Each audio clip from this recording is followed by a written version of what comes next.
لیکن اس کے فضل کے ساتھ میں دن بدن آگے بڑھ سکتا ہوں۔ انسان صرف روٹی ہی سے جیتا نہ رہے گا بلکہ ہر اس بات سے جو خدا ان کے منہ سے نکلتی ہے۔ یہ روز بالکل کی روٹی ہے۔ صحیح کہا۔ اب میں تیسری آیت سے پڑھنا شروع کروں گا۔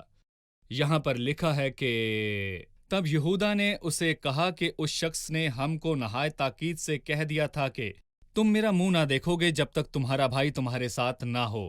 یوسف نے انہیں کہا کہ جب تک بنیامین تمہارے ساتھ نہ ہو تمہیں نہیں آنا چاہیے۔ یہ ایک سبق ہے اور ہم یہاں ان کے بارے میں کچھ سیکھنا چاہتے ہیں۔ دوسرے الفاظ میں جب ایک شخص کچھ بھی خدا کے لیے کرتا ہے، خیرات یا بھلائی خدا کے لیے کرتا ہے، وہ خدا کا چہرہ دیکھنا چاہتے تھے لیکن خدا کے طریقے کے بجائے اپنے طریقے سے۔ وہ کون سا طریقہ ہے؟ اگر ہم 11ویں آیت کو دیکھیں تو ہمیں معلوم ہوگا کہ اس نے اپنے بھائیوں سے یہ کہا کہ تم سب یہ سامان اپنے ساتھ لے جاؤ، یہ سب مال تمہارا ہے۔ لیکن آخر میں اس نے بنیامین کا پوچھا کیونکہ یوسف کو بنیامین کے سوا اور کسی کی فکر نہیں بالکل تھی۔ صحیح۔ وہ بس بنیامین کو دیکھنا چاہتا تھا، اس لیے اس نے ان کے ساتھ ایسا سلوک کیا۔ یوسف نے ان کی طرف دیکھا بھی نہیں تھا اور اس نے ان سے کہا کہ مجھے میری چاندی مل گئی۔ اس لیے انہوں نے جو کچھ بھی کیا وہ بے فائدہ تھا کیونکہ یوسف بس بنیامین کو دیکھنا چاہتا تھا۔ میں یہاں پر ایک اہم بات کو دیکھتا ہوں۔ مجھے نہیں لگتا کہ وہ بس بنیامین کو دیکھنا چاہتا تھا، اسے اپنے بھائیوں کی بھی کمی محسوس ہوئی، اور اس کہانی میں کچھ اور پہلو بھی ہے جسے ہم آگے جا کر دیکھیں گے، اور یہ بات ظاہر کرے گی کہ یوسف ایک دانش مند ہے۔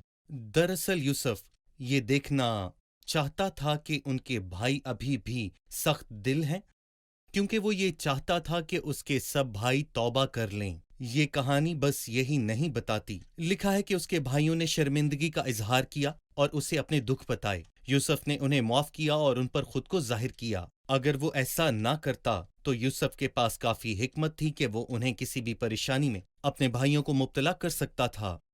اور ہمارا خداوند بھی ہمارے ساتھ یہی کرتا ہے۔ ہمارا خداوند ہم سے کیا چاہتا ہے؟ وہ چاہتا ہے کہ ہم سچے دل سے اس کے حضور اپنی توبہ کا اظہار کریں، اور اگر میں توبہ کرتا ہوں تو وہ مجھے معافی، قبولیت اور تمام برکات دیتا ہے، اور میں یہ چاہتا ہوں کہ ہم توبہ کریں اور خدا کے ساتھ رفاقت رکھیں۔ صحیح۔ ہمیں یہ نہیں بھولنا چاہیے کہ خدا تک رسائی کا واحد راستہ مسیح ہے۔ صحیح۔ مسیح نے کہا راہ، حق اور زندگی صحیح۔ میں ہوں، کوئی میرے بغیر باپ کے پاس نہیں جا سکتا۔ بالکل کوئی بھی مسیح کے وسیلے کے بغیر خدا کو نہیں دیکھ سکتا۔ اس کا نام مبارک ہو۔ درست۔ ہم ایک چھوٹا سا وقفہ لیں گے اور پھر دوبارہ حاضر ہوں گے۔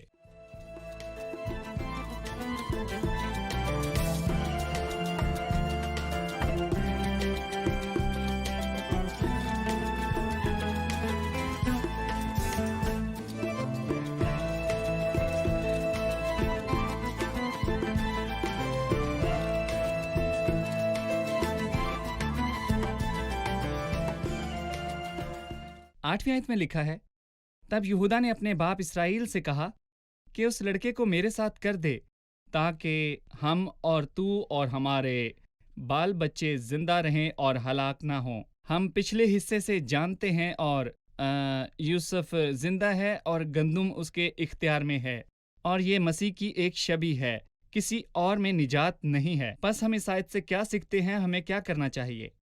جی بھائی یوسف، آپ کیا کہیں گے؟ یہ کتنا سنجیدہ ہے۔ یہ ہمیں لوکا کے 15ویں باب میں مصرف بیٹے کی کہانی یاد دلاتا ہے۔ یہ بہت اچھی بات تھی کہ اسے یاد آ گیا کہ میں غلط جگہ پر ہوں۔ یہ اچھا ہے کہ اسے معلوم ہوا، اور اس نے کہا کہ میرے باپ کے مزدوروں کو افراط میں روٹی ملتی ہے اور میں یہاں بھوکا ہوں۔ اس نے صحیح فیصلہ کیا کہ میں اٹھ کر اپنے باپ کے گھر جاؤں گا اور اس سے یہ کہوں گا۔ اور اس پوری کہانی میں بائبل جو ہمیں بتاتی ہے کہ وہ اٹھ کر اپنے باپ کے پاس واپس گیا، اور حقیقت تو یہ ہے کہ مسیح کے علاوہ کسی کے پاس نجات نہیں، یوسف کی طرح نہیں جس نے اپنے بھائیوں کو چاندی کے عوض نجات بخشی۔ ہمارا زندہ خدا ہمیں مفت نجات دیتا ہے۔ ہمیں بھی اٹھ کر چلے جانا چاہیے، جیسا یہودا کہتا ہے کہ ہم اٹھ کر چلے جائیں گے تاکہ ہم زندہ رہیں، اور جو اٹھ کر نہیں جاتے ان کے لیے ابدی موت کے سوا اور کچھ نہیں۔ اور صحیح۔ بس میں اپنے دیکھنے والوں کو یہ بتانا چاہتا ہوں کہ بائبل نہ صرف اچھی کہانیوں سے بھری ہوئی ہے جو کہ ہمیں بتاتی ہے، بلکہ سکھاتی ہے ایک ایسے نجات دہندہ کے بارے میں جو ہمارا یسوع المسیح ہے، جس نے ہمارے لیے جان دی ہے اور اسی میں زندگی ہے۔ شکریہ۔ نیز ان آیات کے بعد